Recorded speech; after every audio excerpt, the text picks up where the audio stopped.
नमस्कार सभी को। मेरा नाम डॉक्टर सोनिया करपाल है और आज हम बात करेंगे एक और बहुत बड़ी विमेन हेल्थ प्रॉब्लम की, इनफर्टिलिटी। इनफर्टिलिटी आज के टाइम में बहुत ज़्यादा प्रॉब्लम बढ़ती जा रही है एंड उसके रीज़न बहुत ही कॉमन हैं, जिनको अगर हम समझ सकेंगे तो इस प्रॉब्लम से बहुत ईजिली बाहर निकल पाएंगे।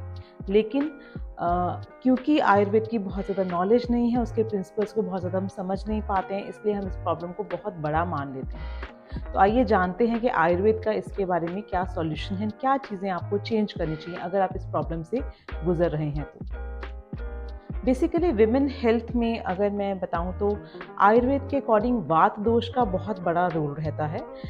आयुर्वेद को समझने के लिए हम सबको वात, पित्त और कफ, इन 3 दोषों को समझना बहुत ज़रूरी है और इसके लिए यूट्यूब पे, क्रोम पे बहुत डाटा अवेलेबल है। मैं आप सबसे एडवाइस करूँगी कि आप उन डाटा को पढ़िए, स्टडीज़ करिए, तो आपको पता चलेगा। तो वात डिसऑर्डर, वात के बढ़ने की वजह से इनफर्टिलिटी जो है मेजर केसेस में, आई वुड से 90% केसेस में वात ही जो है उसका कल्प्रिट है जिसकी वजह से होता है। तो हमको वात को बढ़ाने वाले कारणों को बंद करना है और उसको ठीक करने वाली चीज़ों को इम्प्रूव करना है। इनफर्टिलिटी का इशू अगर आपके पास आ रहा है तो रीज़न क्या है? देखिए, मैरिज होती है, सब लोग बहुत घूमते हैं, फिरते हैं, एंजॉय करते हैं, बाहर का खाना, पार्टी, सब कुछ चलता है, late night and everything. And आज के टाइम में कपल्स अपना कंसेप्शन के लिए डिले करते हैं एंड उस टाइम में ये सारी चीज़ें चलती हैं।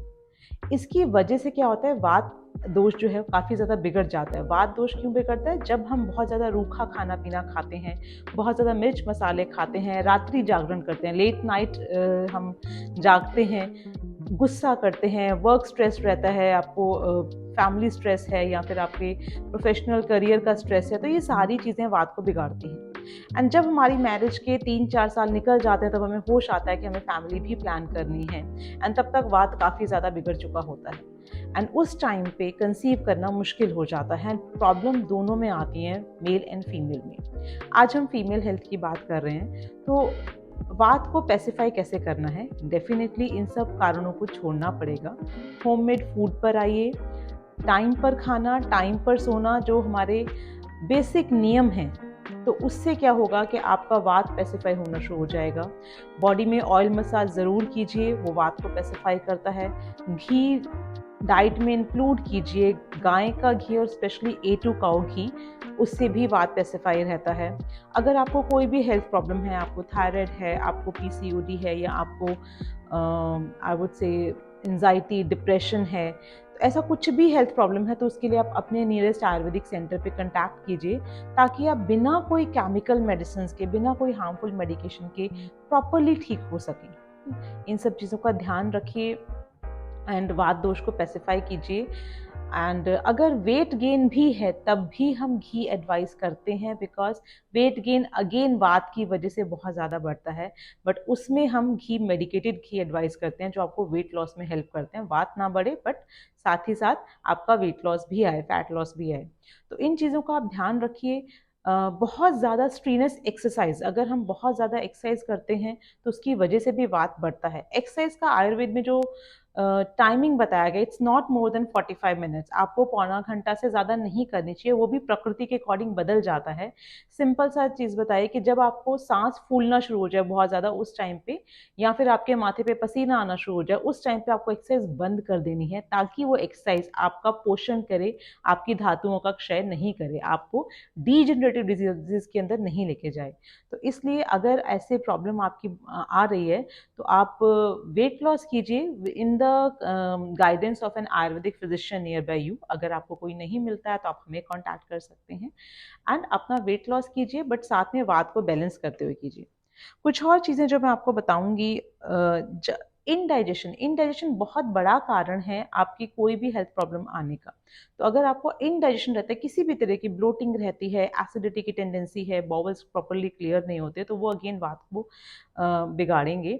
And literally I am amazed कि जब मेरे पास केसेस आते हैं और वहाँ सिर्फ और सिर्फ एक इंडाइजेशन बहुत बड़ा रीज़न होता है, उसके बाद वो पेशेंट्स IVF करवाते जा रहे हैं और हार्मोनल ट्रीटमेंट्स लेते जा रहे हैं, बट उस बेसिक कॉज को ठीक नहीं कर रहे हैं।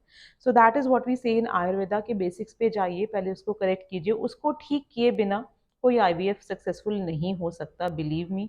अगर सक्सेसफुल हो भी गया तो जो प्रोजनी है, जो बच्चा बन रहा है अंदर, वो हेल्दी नहीं होगा। आपकी प्रेगनेंसी बहुत ज़्यादा कष्टदायक हो जाएगी, बहुत ज़्यादा प्रॉब्लमेटिक हो जाएगी।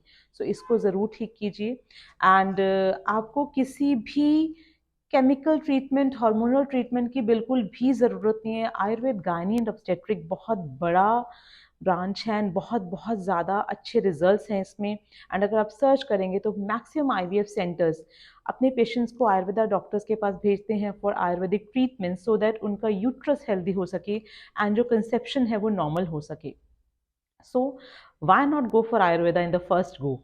तो पहले ही हम अगर आयुर्वेद की तरफ जाएंगे तो ये सारी प्रॉब्लम्स आएंगी ही नहीं, और हम लॉन्ग टर्म हार्मोनल ट्रीटमेंट के अगेन एडिशनल साइड इफेक्ट्स लेके आयुर्वेद सेंटर्स पर नहीं जाएंगे। तो start with the basics, start with the Ayurveda in your mind and be healthy, have a healthy conception, have a healthy child and have a healthy life.